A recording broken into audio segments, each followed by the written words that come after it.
el menorcito o la menorcita de 1 año que se contagió, digamos, ¿verdad? Que de repente llama poderosamente la atención, bueno, en el país, porque fue el menor o la menor, ¿cuánto tiempo aproximadamente duró con el COVID? Son dos. Dos son de un año. Dos de un poquito más de 1 año. Uno Por de ahí. 1 año y 3, otro de 1 año y 6. Una a los 14 días ya estaba negativa. de alta. Y el otro es más reciente y todavía lo tenemos en seguimiento. Tiene menos de 14 días. Ah, bueno, ok. Entonces Sí. ha transcurrido bien para ambos. Ha transcurrido bien para ambos. Gracias a Dios. Ahora, hay muchos padres de familia en ese momento preguntando, ¿verdad? ¿En qué momento o con qué síntomas verdaderamente cuando son pequeños es que deben de ir a consultar si efectivamente o hacerse la prueba del COVID? Bueno, miren, yo les diría que hay que ir a consultar porque la decisión de hacer o no la prueba del COVID es una decisión médica, ¿verdad? No es una decisión personal y tenemos que decirlo así. Los médicos tienen que hacer la parte más importante en el quehacer médico, que es que hay que hacer una buena historia clínica a los papás para determinar si efectivamente es pertinente hacer la prueba o no. Los padres tienen que consultar por las mismas razones de siempre. Si tienen un niño menor de 1 mes que tienen fiebre, a esos tienen que consultar siempre. Los menores de 1 mes que tienen fiebre es una emergencia. Es una emergencia. Es una emergencia, Okay. hay que ir al hospital siempre. Eso que quede clarísimo. Eso que quede clarísimo. Entre el mes y los 3 meses, si hay fiebre o síntomas que a los padres los preocupan, consulten siempre también. Okay. Ese periodo de la vida pediátrica se llama el periodo gris y es un periodo peligrosillo.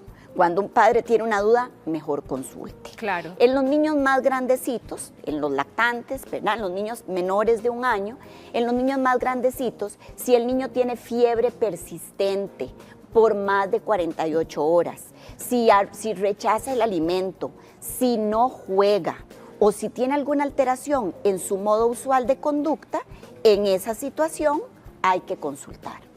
Ahora, nos está haciendo una consulta una televidente y nos dice que tiene una niña de 1 año y 3 meses. Le tocan ya las vacunas, el cuadro de vacunas ahora en mayo, pero por supuesto está preocupada de saber si efectivamente la lleva o no porque le preocupa un contagio. Claro.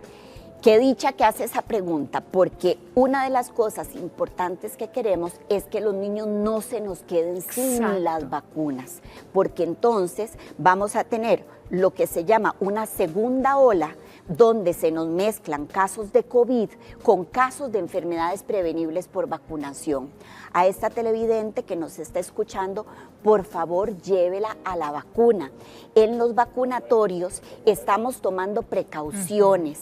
¿Para qué? Para que se mantenga la distancia entre persona y persona, para que la persona que le coloque su vacuna esté utilizando medidas de prevención, para que usted encuentre en cualquier sitio un lugar adecuado donde lavarse las manos o donde hacerse la higiene con solución alcohólica. Entonces, la recomendación clara, hay que vacunar. Incluso en pocos días ya se va a iniciar la campaña de vacunación contra influenza y se van a dar las indicaciones para que esto se haga con las condiciones óptimas de seguridad. Excelente. Ahora, el caso de las familias sanas, examinémoslas, doctora, porque de repente también hay mucha confianza al respecto, ¿verdad? Entonces, vemos quizá a padres de familia con niños afuera, que si tienen que hacer una visita al supermercado, de hecho en muchos supermercados ya no los están dejando entrar, pero en otros sí, en otros establecimientos. Entonces, ¿cuál sería la recomendación al respecto, verdad? Porque uno dice, bueno, es que los niños son niños y al final no va a haber mucho problema después, pero ¿cómo protegerlos? Sí, yo creo aquí que yo quisiera subrayar esta oración que voy a decir. No podemos ignorar que en el mundo hay niños que han muerto por COVID-19. No podemos ignorar eso. Cierto que las cifras muestran que la mayoría tiene una enfermedad leve, pero hay niños que han fallecido por esto. Y es una enfermedad terrible en el niño que fallece porque empieza como una enfermedad leve. Usualmente con fiebre, un poco de tos, rinorrea, y a la semana, en la segunda semana de la enfermedad, empiezan a presentar dificultad respiratoria. Ay, no, sí. Cuando el niño acude al hospital, usualmente pues se hace una radiografía de tórax y la radiografía muestra neumonías muy extensas que en algunos casos en términos de horas producen lo que se llama un síndrome de distrés respiratorio, una enfermedad inflamatoria sistémica grave, tenemos problemas de corazón, tenemos problemas de riñón y esto conduce finalmente a la muerte. Entonces, no ignoremos que eso puede pasar. En los hospitales tenemos la obligación que prepararnos para esa eventualidad de atender y tratar de salvarles la vida a los niños graves. No podemos decir que no existen niños graves en el mundo porque claro que los hay, claro, y tenemos que protegerlos, esa es nuestra obligación. Y para la gente que está saliendo a trabajar y que tiene contacto por sus diversas ocupaciones, ¿verdad? O diferentes ocupaciones, que tiene contacto con mucha gente y sale a diario y llega a la casa y tiene niños, también el hecho de entrar a la zona segura nos hace bajar la guardia. Entonces, ¿cuál sería la recomendación al respecto? Bueno, yo aquí me atrevo a hacer una recomendación doméstica, pero es que todas las familias tienen que tener lo que se llama una zona tibia, les decimos en los hospitales. Zona tibia. En los hospitales se llama zona tibia, que es el sitio donde las personas se quitan y se ponen los equipos de protección personal, así se llama en el hospital. Vamos a adaptarlas a nivel de todas las casas de los costarricenses. Un pedacito en la entrada de la casa donde tenemos agua, jabón, servilletas de papel, alcohol en gel, un par de zapatos que no sale, que es el par de zapatos de estar adentro. Las chancletillas de las adentro. chancletillas de estar adentro de la casa. Cuando venimos de fuera, vamos a tener un ritual en esa zona tibia que consiste en que dejamos ahí las cosas que traemos de fuera, nos lavamos las manos con acuciosidad, nos cambiamos los zapatos, higienizamos aquellas cosas que vamos a requerir entrar a la casa. Insisto aquí en algo muy importante, el teléfono celular y las llaves. Vamos a pasarles una toallita con alcohol al teléfono celular y a las llaves y ya después de eso hacemos un nuevo lavado de manos y podemos entrar a saludar a nuestra familia, propiciando adentro de la familia este distanciamiento entre persona y persona. Yo sé que nos morimos por darles un abrazo, pero si podemos evitarlo, pues se hace una exhortativa a que se evite. Ahora, ¿qué pasa con el contacto, por ejemplo, de los nietos, abuelos, verdad, en esta dinámica, incluso con los hijos? Sí, esta es una mezcla que también ha sido reportada, es muy peligrosa. La mezcla entre niños y personas mayores de edad. ¿Por qué? Porque las personas mayores de edad son las más vulnerables en esta pandemia. Es donde se ha concentrado la mayor cantidad de mortalidad. Así es. Los niños, por otro lado, aunque algunos tienen problemas serios, en su mayoría tienen una enfermedad leve y muchos son asintomáticos. ¿Qué quiere decir? No tienen nada y tienen al virus viviendo ahí en su naricita. Entonces, hay una recomendación de que evitemos mezclar viejitos y chiquitos. Si es posible, porque no en todas las familias se puede, pero si es posible, las personas adultas mayores deben estar en un lugar separado de donde tenemos personas menores de edad. Cuando no es posible, porque claro que todas las familias vivimos en la misma casa y no hay posibilidades, se debe tener una cuarentena especialmente estricta con ambos grupos. Es decir, no salen los viejitos y tampoco salen los chiquitos. ¿Para qué? Sobre todo para protección de las personas mayores de edad.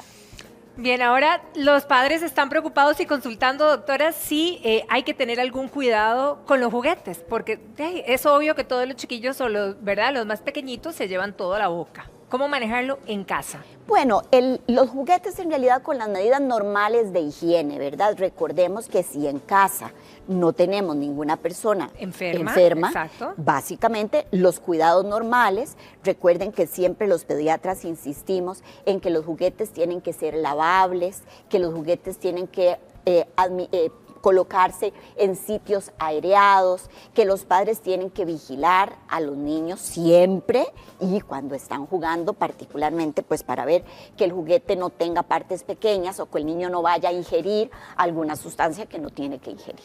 Ahora, doctora, usted se refirió ahora precisamente a cómo podría complicarse la enfermedad, el COVID-19 en un pequeño y que no quisiéramos que le suceda a nadie, ¿verdad? Y gracias a Dios todos los nuestros han permanecido en sus casas, pero sabemos que en el mundo han muerto algunos y sabemos también que de alguna manera eran niños sanos, ¿verdad? Entonces, no hubo complicaciones, es decir, cualquier persona sana, hasta en el caso de los niños, podría complicarse de esa manera. ¿Qué reportes hay al respecto? Sí, bueno, los reportes que existen, también siendo honesta Algo científicamente, nuevo, sí. es que el mayor riesgo en niños se da en niños con factores de riesgo, ¿verdad? Entonces, niños que tienen cardiopatías congénitas, niños que tienen enfermedad pulmonar crónica, que reciben oxigenoterapia, niños con parálisis cerebral infantil o niños con inmunosupresión, que quiere decir que nacieron con un defecto del sistema de defensas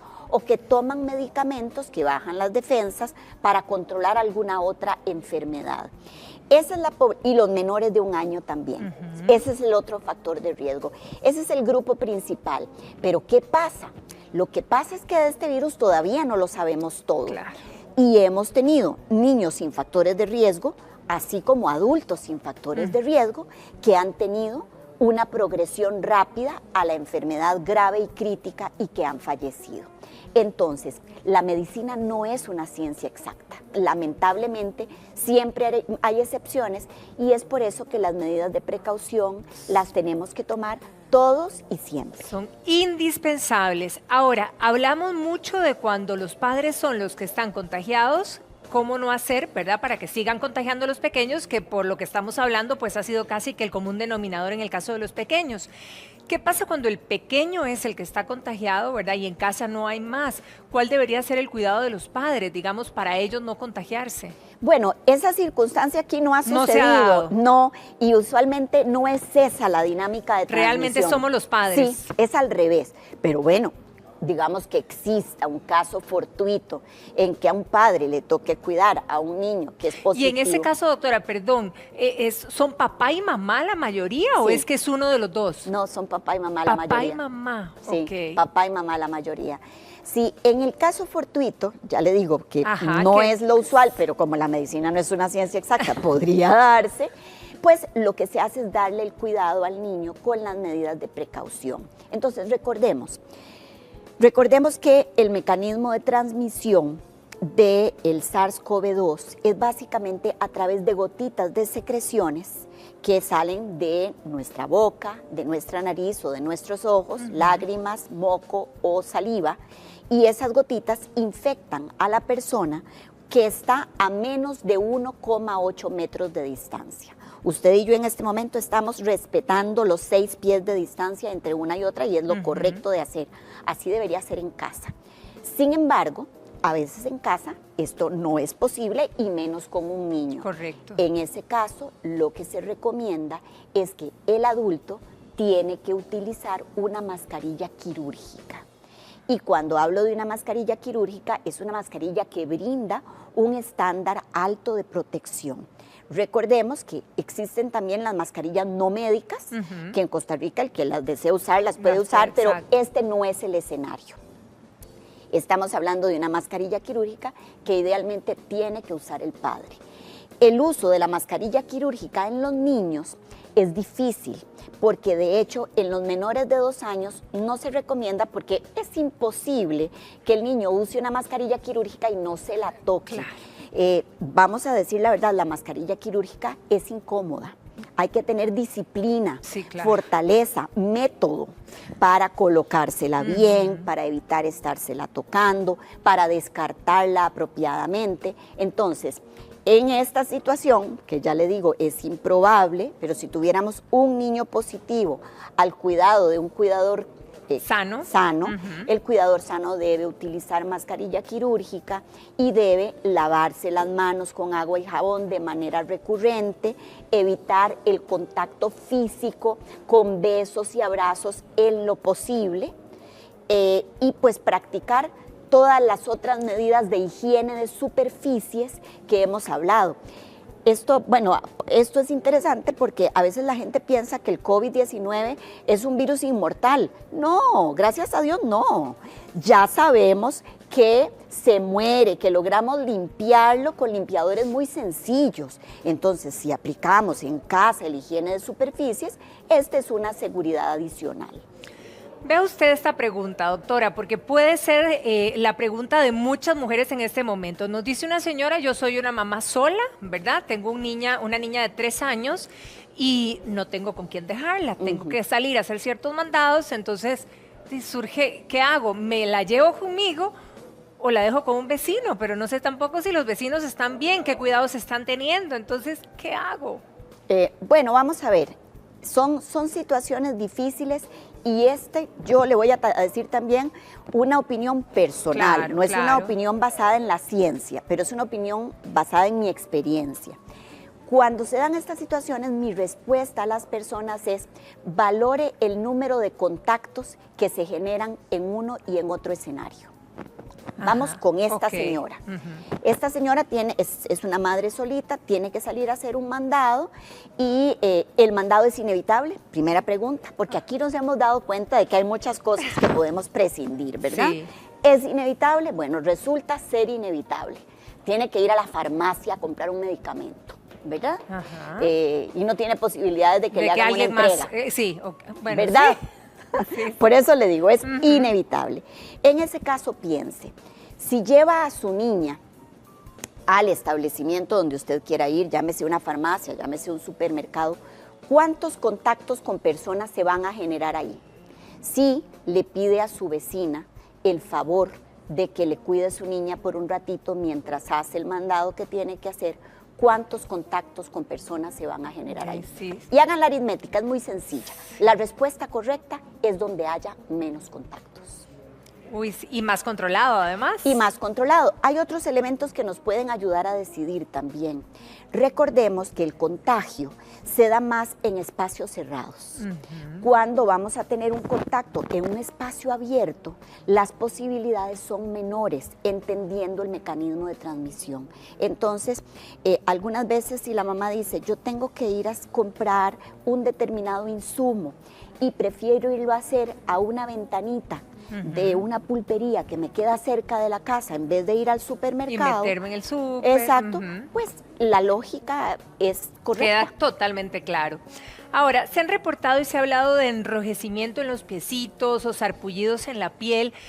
¿Se genera alguna injerencia, digamos, en lo que se refiere al COVID-19? ¿Podría ser eventualmente un síntoma? Sí, esto es muy interesante. Diferentes dermatólogos a lo largo de todo el mundo y los dermatólogos costarricenses también hicieron un reporte en días recientes de que el COVID-19 da algunas manifestaciones dermatológicas muy particulares.